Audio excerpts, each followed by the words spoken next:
इतना खतरनाक युद्ध, अकबर की पूरी सेना को काट के अलग कर दिया गया उस युद्ध में। आपकी अंतिम इच्छा बता दो, आपकी अंतिम इच्छा क्या है? सुल्तान खान ने कहा, मैं उस शख्स को देखना चाहता हूँ जिसने मेरे सुल्तान खां के आर पार भाला कर दिया। लेकिन वही है ना कि बड़ा महाराणा प्रताप इतने बड़े नाम हो गए कि अमर सिंह नाम छिप सा गया बिल्कुल ही। उस युद्ध का नाम है दिवेर का युद्ध।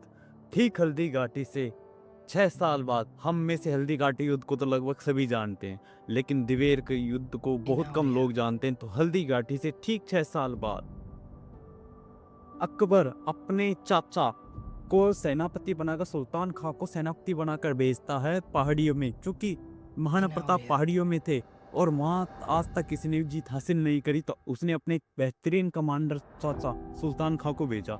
सुल्तान खां वहां जाके ही तुरंत ही उसने सबसे पहले पता किया कि भाई इनका रास्ता कहाँ है पहाड़ियों का। उन सभी रास्तों को बंद किया जिसमें से देवल, देवारी, देसरी और दिवेर था। उसमें से सबसे मेन इंपॉर्टेंट था दिवेर, क्योंकि दिवेर पे जो भी अकबर की सेना का सामान आता था, हथियार आते थे, वो दिवेर की से ये महाराणा प्रताप लूट लेते थे। तो उस पे खुद सुल्तान खां जाके बैठ गया। अब आता है, मतलब कि अब होता है फिर वही खाद्य सामग्री सब बंद हो चुकी थी पहाड़ियों में। जो जो दिन बीते, अकबर महाराणा प्रताप चिंतित कि अब क्या करे। उन्होंने अपनी मीटिंग बुलाई। अब आ गया है दिन दशहरे का, क्योंकि अपने दशहरे के दिन एक परंपरा होती है। दशहरे के दिन अपन अपने हथियारों की पूजा करते हैं। तो हथियारों की पूजा करते हैं तो जब तक उस हथियार को खून ना दे, मतलब हथियार यहाँ से निकल गई तलवारें, तो जब तक वो अपने सामने वाले शत्रु का धड़ अलग ना करे, जब तक वो म्यानु दोबारा नहीं जा सकती। उन्होंने डिसाइड किया कि हम अब युद्ध करेंगे आज दशहरे के दिन, और हम युद्ध ही करेंगे।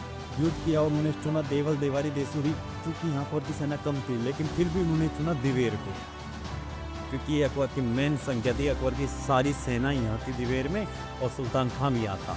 इन्होंने आक्रमण कर दिया दिवेर पे। वहीं इतना खतरनाक युद्ध, इतना खतरनाक युद्ध, अकबर की पूरी सेना को काट के अलग कर दिया गया उस युद्ध में। सपोज कर सकते हो इस युद्ध को हम जानते नहीं है कि जिस युद्ध में भारत का उस समय महाराज, मतलब पूरे किंग ऑफ इंडिया उस समय अकबर, उसकी सेना, सबसे बड़ी सेना को धड़ से अलग कर दिया गया। उस युद्ध में सुल्तान खां को अमर सिंह ने भाला फेंक के क्या मारा, आर पार कर दिया। वो डाकी टाइप का आदमी सुल्तान खां के आर पार भाला कर दिया। रियल मायनों में माना जाए दिवेर का युद्ध, तो महाराणा अमर सिंह की वीरता का युद्ध है। हम नहीं जानते हैं, ये हमारा दुर्भाग्य है कि हम नहीं जानते इस युद्ध को बारे में।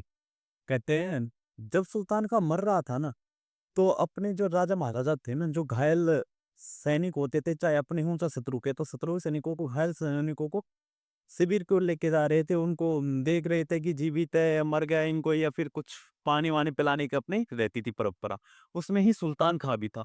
सुल्तान खां था, चूंकि सेनापति था, तो खुद महाराणा प्रताप जी गए उनसे सुल्तान खां से मिलने के लिए।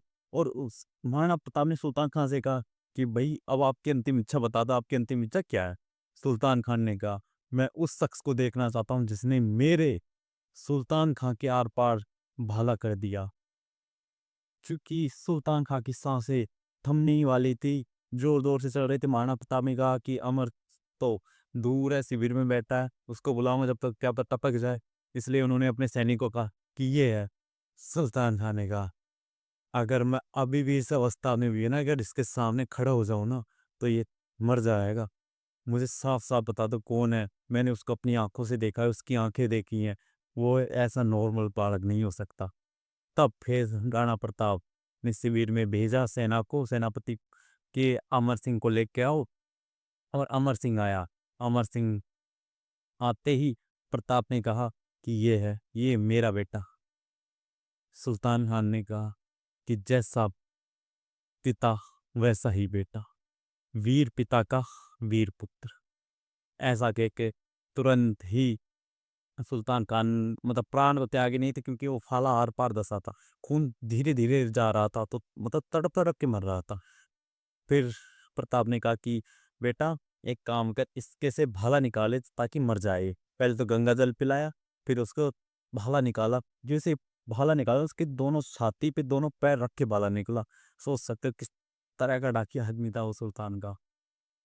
तो और अपन सब एक बात तो कहते हैं कि भाई अमर सिंह तो घास की रोटी खाता था। अरे घास री रोटी जद बन में नावड़ो ले भाग्यो, छोटो सो अमर्यो चीत पड़ो, राण आरो सुख सोयो दुख जाग पड़ो। हम कहते हैं ना कि यार कि राणा अमर सिंह घास की रोटी खा रहा था, बन विलाव आया, उसकी रोटी खींच चुरा के ले, इससे छीन के ले गया। भाई उस इससे बन विलाव रोटी छीन के ले जा सकता है जिसने सुल्तान खान टाइप के डाकिया आदमी को मारा है? सोच सकते हो। वो एक बार कहते हैं ना कि बड़ा वृक्ष है ना, अपने से छोटे वृक्ष को फल फूलने नहीं देता। कि जैसे बड़ा वृक्ष होता है तो वो सारी धूप को खुद ही रोक लेता है, नीचे के छोटे वृक्ष की ओर धूप जा नहीं पाती। उसी प्रकार है अमर सिंह, महाराणा अमर सिंह।